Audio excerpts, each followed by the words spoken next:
नीमच से सावरिया सेठ दरबार मंडीफा तक आस्था की ऐतिहासिक पदयात्रा एक बार फिर शुरू होने जा रही है।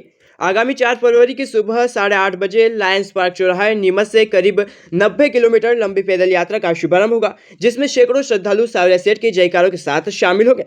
पदयात्रा को लेकर सभी तैयारियां पूरी कर ली गई है। आयोजन समिति ने स्पष्ट किया कि इस यात्रा के लिए किसी प्रकार का पंजीयन आवश्यक नहीं होगा। श्रद्धालुओं की सुविधा के लिए हर 2 किलोमीटर पर जलपान, साथ में मेडिकल टीम और एक विशेष सहायता वाहन पूरे मार्ग में साथ चलेगा। यात्रा से एक दिन पहले यानी आज शाम 7:30 बजे नीमच के लायंस पार्क चौराहे पर भव्य भजन संध्या का आयोजन होगा, जिसमें प्रसिद्ध भजन गायक छोटू सिंह रावणा भक्तों को भक्ति रस में सरोकार करेंगे। पदयात्रा का रात्रि विश्राम निम्बाड़ा कृषि उपज मंडी में होगा, जबकि 5 फरवरी को यात्रा मंडफिया धाम पहुंचेगी, जहां विशाल भंडारे का आयोजन किया जाएगा। आस्था, अनुशासन और भक्ति का यह संगम नीमच से सावरिया सेठ दरबार तक जयकारों के साथ आगे बढ़ता विश्वास।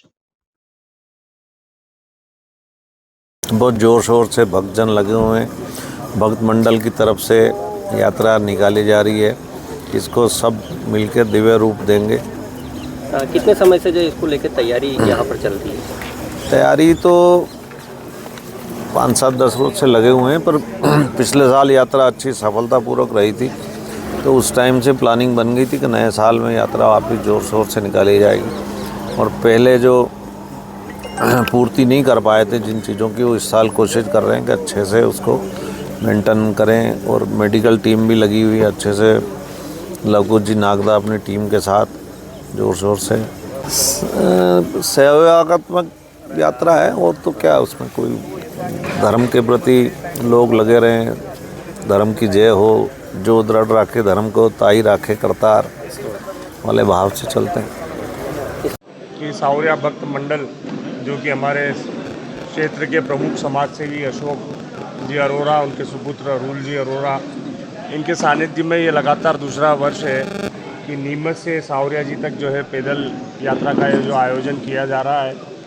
और इस बार जो आप सब लोगों ने देखा होगा कि उस यात्रा को लेके और सारी यात्रियों की सुविधाओं को ध्यान में रखते हुए कि उनको किसी भी तरीक़े का कोई परेशानी का सामना नहीं करना पड़े, इसलिए सावरिया भक्त मंडल के द्वारा लगभग मेरी जानकारी में 3 बार तो मीटिंग की जा चुकी है, सभी लोगों को सम्मिलित करके, हर वर्ग को सम्मिलित करके, कि वो अपने सुझाव दें जिससे कि ये यात्रा सफल हो सके और निर्बाध सफल हो सके। किसी भी कोई भी एक यात्री किसी भी बात को लेके ये परेशान नहीं हो कि उसे अगर यहाँ से लेके सावरिया जी मंदिर तक अगर पानी की आवश्यकता थी तो उसे वो पानी उपलब्ध नहीं हुआ, या किसी को अगर कोई एक छोटी सी मेडिसिन की आवश्यकता थी तो वो उपलब्ध नहीं हुआ। इस तरीके की तैयारियां इस बार पूरी सावरिया भक्त मंडल के द्वारा भाई अशोक जी अरोड़ा और अरुल जी अरोड़ा के सानिध्य में की गई है। और मेरा हमेशा से ये मानना है कि सावरिया सेठ तो अपने आप में सावरिया सेठ कहा ही जाता है। इस सेठों के सेठ सावरिया सेठ, जिनके लिए यात्रा हो रही है, जिनके नाम से यात्रा हो रही है, और जो यात्रा करवा रहे हैं, जो इस यात्रा के आयोजक हैं, प्रायोजक हैं, वो मैंने देखा धार्मिक कार्यों में हमेशा हमारी और एक आमजन की जो सोच है उससे बढ़ चढ़ के वो व्यवस्था हमेशा से करते आए और करते रहें।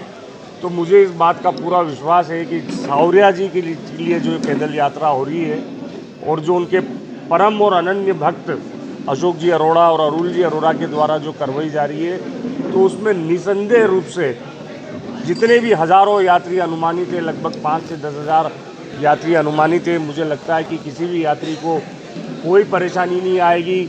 उनको रहने को लेके, यदि कुछ यात्री आसपास के कल भजन, हाँ, यात्रा कल 4 तारीख को, परसों 4 तारीख को जो अपना ये जो लायंस चौराहा जो है यहाँ से प्रारंभ होगी, यहाँ से पूजा पाठ करने के बाद यात्रा प्रारंभ होगी और नीमच से नया गांव होते हुए निम्बाड़ा होते हुए निम्बाड़ा में यात्री रात्रि विश्राम होगा और उसके बाद वो 5 तारीख को जो है सावरिया जी पे समाप्त होगी भोग के साथ और भोग प्रसादी के साथ।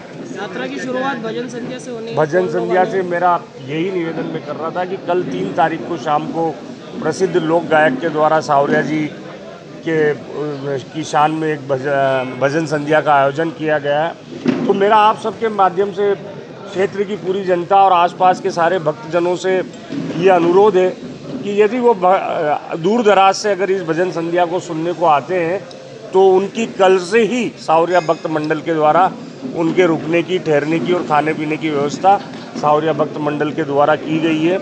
इसलिए मैं आपके माध्यम से क्षेत्र की समस्त जनता और सावरिया जी के सारे भक्तों से निवेदन करता हूँ कि वो अधिक से अधिक संख्या में पधारें और इस भजन संध्या का भी लाभ लें और रात्रि विश्राम यहीं करें और भक्ति भाव का आनंद लें।